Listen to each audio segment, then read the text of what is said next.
What's up, y'all? It's me again, back on the blogs. This time I was on Official Ken Barbie. Ken Barbie posted up this video of an incident between Joseline Hernandez and Tiffany New York Pollard, where Tiffany was really grieving the loss of her dog of 13 years. Joseline's response to that, I want to explain Joseline's response, and she explained it, but I just want to, it's not unique. What y'all was doing? Let me tell you, I gained 20 pounds when I lost my dog because I'm eating around. Dog? She died. Oh, I'm sorry.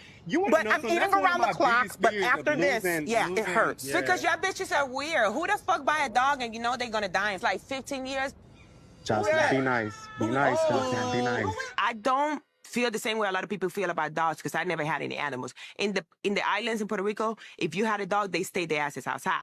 So in Africa and Caribbean, and this is not everybody, guys, obviously, this is not everybody in the world, but chiefly in Africa and in the Caribbean, keeping dogs in the house is kind of unusual.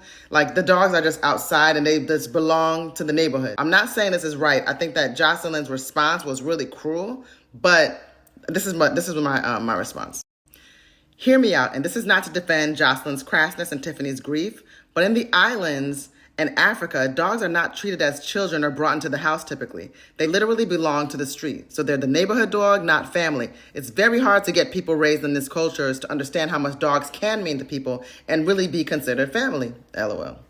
And I really, guys, again, I want people to work on their reading comprehension because I think that was very clear in that statement. And some people still took it the wrong way and thought I was actually defending Joseline. What I was saying is this is why Joseline feels this way. I'm not defending her. I'm telling you why it is what it is. I think it was cruel. I think it was nasty. And whether you're grieving a dog or a cat or a pet turtle, I think it's really awful to reduce that to who the F buys a dog and you know is gonna die. That was an awful thing to say to somebody. And I know how people feel about their pets. So I don't co-sign that at all.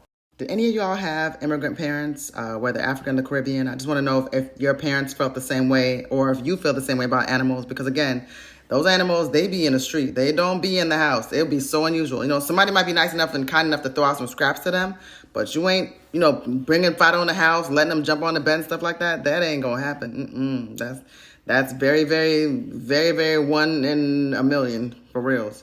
But I do have some dogs that I love. I'm telling you, there are some dogs that I love. I right now, I'm to date. There's my favorite dog passed away just now, but there's like 2 dogs that I actively actually like. And in my building, there's a woman who has a Frenchie that every time he sees me, like I have to stop and for like 10 minutes and like stop what I'm doing and like actually like pet him and spend time with him. That dog just jumps for joy when he sees me. So I do have a dog friend.